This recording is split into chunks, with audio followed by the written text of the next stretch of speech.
ওম সাইরাম। আমি সাই জয়শ্রী। এটা তোমাদের সবার চ্যানেল, কারণ এটা বাবার চ্যানেল। তো এখানে তোমাদের সবাইকে স্বাগত। আজ আমি একটা একদম রিয়েল এক্সপিরিয়েন্স, রিয়েল বলতে বাবার জীবদ্দশায়, তো অবশ্যই সেটা রিয়েল এক্সপিরিয়েন্স। সেই রকম একটা সুন্দর বাবার লীলা, একটা ঘটনা, একটা চমৎকার ঘটনা বলতে পারো, তুলে ধরবো তোমাদের সামনে। আমি মনে করলাম আজ বোধহয় এটা বলার জন্য খুব ভালো একটা দিন। আজ শ্রাবণের সোমবার। আজ সাই ভক্তদের জন্য যেমন ভালো লাগবে, আজ যেমন শিব ভক্তদেরও এই ঘটনাটা ভালো লাগবে। তো হরিবিনায়ক শেঠের মেঘা নামে একজন ব্রাহ্মণ মহিলা ছিলেন, যিনি নিরক্ষর। তো সেই মহিলা ছিলেন রাধুনী। মেঘা নামে একজন রাধুনী ছিলেন। তো সেই ষাটের একদিন বলে মেঘাকে যে বাবার বাবা ছিল ষাটের গুরু। তো বাবার কাছে নিয়ে যাওয়ার জন্য মেঘাকে বলেন যে চলো তুমি এরকম, আমরা যে সাই বাবা আমাদের যে সে একদম গুরু, আমাদের ভগবান শিরডির, আমরা তাকে ছাড়া আর কিছু চিনি না। তা চলো তার সঙ্গে তোমাকে দেখা করিয়ে দিই, তুমি প্রণাম করে আসবে। ভালো কথা। তো মেঘাকে নিয়ে যখন ওখানে ষাটে গেলেন, তো ষাটেজি যাওয়ার পরে মেঘা কী করলো, মেঘা না ষাটেজি গেলেন এবং বাবাকে প্রণাম করলেন, দণ্ডবোধ করলেন। গিয়ে সেখানে ঠিক পাশে দাঁড়িয়ে থাকলেন এবং মেঘাকে ইশারা করলেন যে মেঘা, এবার তোমার ব্যাপার, তোমার টান, এমন একটা ব্যাপার না যে যাও প্রণাম করো, এরকম করলেন। করার পরে মেঘা কী করছে, মেঘা না আরও দূরে সরে যাচ্ছে, একটু একটু পেছনে, একটু কোনায় কোনায় সরে যাচ্ছে। কি ব্যাপার? ব্যাপার হলো মেঘা মনে মনে ভাবছে ইনি বোধহয় মুসলমান, আর আমি একটা ব্রাহ্মণ, উচ্চ ব্রাহ্মণ কুলের সন্তান। কোথাও একটা মেঘার মনে এই সন্দেহটা ঘুরছে, আর যেটা আমাদের বাবা খুব সহজেই ধরে ফেলেছে, কারণ বাবা মনের ভাষা পড়তে জানে, বাবাকে মুখ থেকে কিছু বলতে লাগে না। তখন বাবা মেঘাকে, উনি যখন বলছেন যে ষাটেরজি যখন বলছেন মেঘাকে আসতে, বাবা তখন বলছে না না, ওর আসতে হবে না। যার মনে এত সন্দেহ তার আসতে হবে না। ও উচ্চ ব্রাহ্মণ কুলের সন্তান, ও কেন আসবে আমার কাছে, ও কেন মাথা নত করবে আমার কাছে? বাবা তো খুব রেগে গেলেন। বাবা যখন ভালো তখন ভালো, বাবা যখন রেগে যায় তখন কিন্তু বাবা বড্ড রেগে যায়, সাবধান। তো বাবা মনের কথা বুঝতে পারলেন এবং বাবা খুব একটু ক্ষিপ্তভাবে বললেন। বলার পরে মেঘা কী করলো, সেখান থেকে ওই কিছুক্ষণ দাঁড়িয়ে থাকলো, তারপর ষাটেজির সঙ্গে সেখান থেকে চলে গেল। ভালো কথা। তারপর মেঘা, বুঝি বললাম মেঘা ছিল পরম শিব ভক্ত। তো মেঘা চলে গেলেন ত্রয়ম্বকেশ্বর, যেখানে শিবজির একটা খুব কি বলবো পবিত্র যে মন্দির, সেরকম একটা ধাম। তো সেখানে গেলেন, সেখানে কয়েকটা বছর থাকলেন। কিন্তু মেঘা মনে কোনো রকম শান্তি পাচ্ছিল না, কোনো রকম না। যেখানে ওর নিজের ইষ্ট, যেখানে ওর সব কিছু, সেখানে গিয়ে পর্যন্ত শান্তি পাচ্ছে না, ভাবা যায়? তারপর মেঘা ওখান থেকে আবার শিরডিতে ফিরলেন, নিজের ইচ্ছায় স্বইচ্ছায় শিরডিতে ফিরলেন। ফিরে এবার বাবার আশেপাশে, বাবার দ্বারকাময়ের কাছে, বাবার চাউরির কাছে, এই সমস্ত জায়গায় ঘুরঘুর ঘুরঘুর করলেন বাবার আশেপাশে। কিন্তু বাবা কিন্তু ওকে ঠিক কি বলবো, এই যেটাকে বলে না পাত্তা না দেওয়া ব্যাপারটা, এরকম একটুখানি ইগনোর ইগনোর করছিল। কিন্তু যেখানে শ্যামা আছে, তাতিয়া কোতে আছে, তাদের মতন লোক আছে, সেখানে তারা কি করলো, চাঁদরকজি আছে, এরা বাবাকে না বুঝিয়ে তারপর মেঘাকে বলছে কিছু হবে না, আমরা আছি, চলো, এভাবে বলে একদিন মসজিদে ঢুকিয়ে দিল। তখন বাবা তাকে তাড়ালো না, আর কিছু বললো না। আর সেই থেকে মেঘা যে বাবার মধ্যে কি দেখলো, কি যে দেখলো, তা সে মেঘাই জানে। তা বোঝার বা বলার ক্ষমতা আমাদের কারণ নেই। তো এবার মেঘা এমন হলো, মেঘা শিবভক্ত, শিবভক্তই আছে অবশ্যই, সে শিবজির পুজো করেন। এবং একদিন মেঘা ঘুমোচ্ছে, এরকম সময় স্বপ্নে দেখছে যে বাবা তার ঘরে এসেছে। বাবা তার ঘরে এসে তাকে বলেছে একটা ত্রিশূল আঁকতে। তাও আবার মেঘা হকচকিয়ে উঠে গেছে, ঘুম ভেঙে গেছে। তারপর মেঘা এসে মসজিদে বলছে, বাবা আমি তোমাকে স্বপ্নে দেখেছি, তুমি আমাকে ত্রিশূল আঁকতে দিয়েছো। তখন বলছে, না এটা স্বপ্ন দেখোনি, এটাই সত্যি।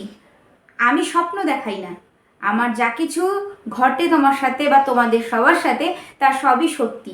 আমাকে যখনই কেউ মন থেকে ডাকো, আমি তখনই তাকে সাড়া দিয়ে উত্তর দিই। আর আমি যেটা স্বপ্ন দেখাই, তোমরা স্বপ্ন ভাবো, কিন্তু আদেও সেটা স্বপ্ন নয়, সত্যি হয়েই আসি। আমি কখনো স্বপ্নে আসি না, সেটা সত্যি, তোমরা মনে করো স্বপ্ন। তো যাই হোক এই কথা বললো। আর তারপরে বাবা যখন বললো যে এরকম হ্যাঁ ত্রিশূলকার কথা বলেছে, হ্যাঁ তুমি শিব ভক্ত, তোমাকে তো যথার্থ জিনিসই বলা হয়েছে। তারপর বাবা ওকে আবার বলে দিল যে এখন থেকে রোজ গায়ত্রী মন্ত্র জপ করো। তো সেইভাবেই ও চলতে লাগলো এবং ভীষণভাবে শিব পুজো করতে লাগলো। এবার ও বাবার মধ্যে কখন কিভাবে কি যে শিবের রূপ দর্শন করেছে তা ওই জানে। বাবার ভিতরে ও শিবজিকে দেখেছে, যার জন্য তারপর থেকে ও শিবের পুজো করতো, তার সাথে সাথে ও প্রতিদিন বাবার পুজো করতো। প্রতিদিন মসজিদে এসে এক পায়ে দাঁড়িয়ে, একমাত্র মেঘাই ছিল এমনভাবে আরতি করতো যে এক পায়ে দাঁড়িয়ে 4 বেলা বাবার আরতি করতো মসজিদে এসে খুব সুন্দরভাবে। আর বাবাকে একদম বেলপাতা টাতা সব কিছু দিয়ে সুন্দরভাবে পুজো করতো। সেই বেলপাতা শিরডিতে একটু সমস্যা ছিল, বেলপাতাটা ঠিক মানে কি বলে অ্যাভেলেবেল ছিল না, যেটা বলে না সহজলভ্য, এটা ছিল না। সেই বেলপাতা আনতে মেঘা অনেক দূর অবধি যেত, 2 গ্রাম পার করে যেত, সেখান থেকে গিয়ে বেলপাতা আনতো, তাও পুজো দিত। তা তারপরে মেঘার একদিন শখ হলো যে বাবা আমি তোমাকে শিব মনে করি, তুমি আমার শিব ঠাকুর, তোমাকে আমি শিবের মতন জল ঢালতে চাই মাথায়। তো শিব ওর ইচ্ছা হলো গঙ্গা থেকে ঘড়া করে জল আনবে এবং বাবাকে বসিয়ে বাবার মাথায় জলটা ঢালবে। এবার বাবা বলছে না না এসবের কি দরকার, আমি কোনো ভগবান টগবান নই, আমি ভগবানের দূত হিসেবে এসেছি, আমি তোমাদের জন্য এসেছি এটাই, আমি কোনো ভগবান নই, আমাকে শিবজির দরজা দিতে হবে না। বলছে না আমি তোমার মধ্যে শিবজিকে দর্শন করেছি তাই তুমি আমার কাছে শিবজি।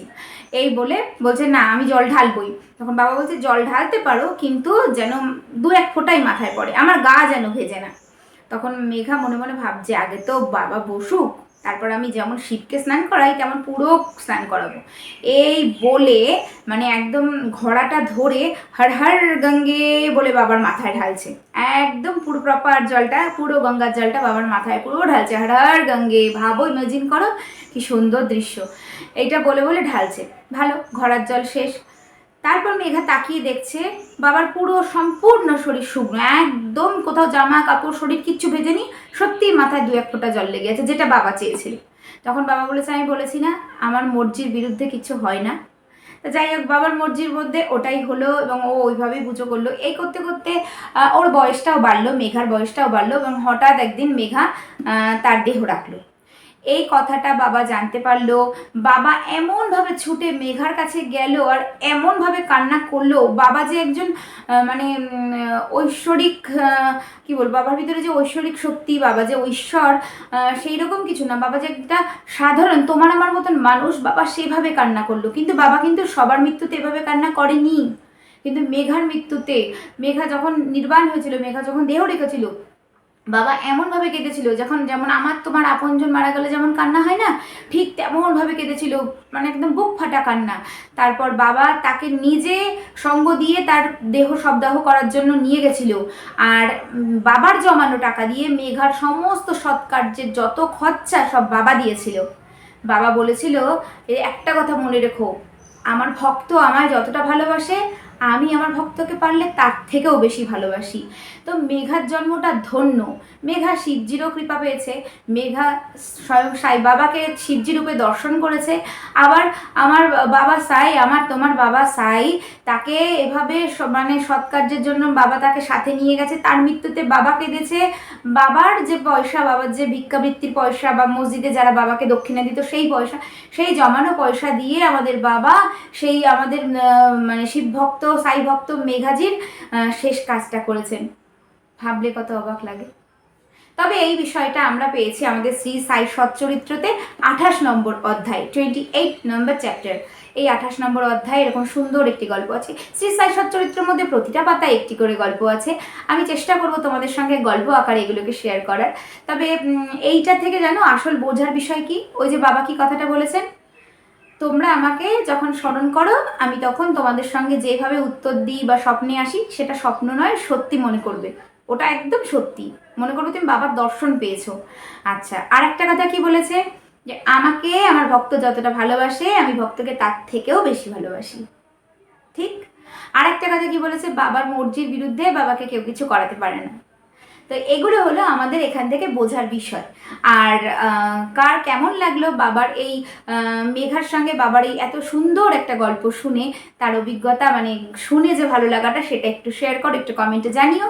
আর বাবার সম্পর্কে আরও অনেক কিছু জানতে হলে এই চ্যানেলটাকে একটা সাবস্ক্রাইব করে নিও। যদি অন্য কারোর সঙ্গে ভাগ করে নিতে চাও তাহলে শেয়ার করে দিও।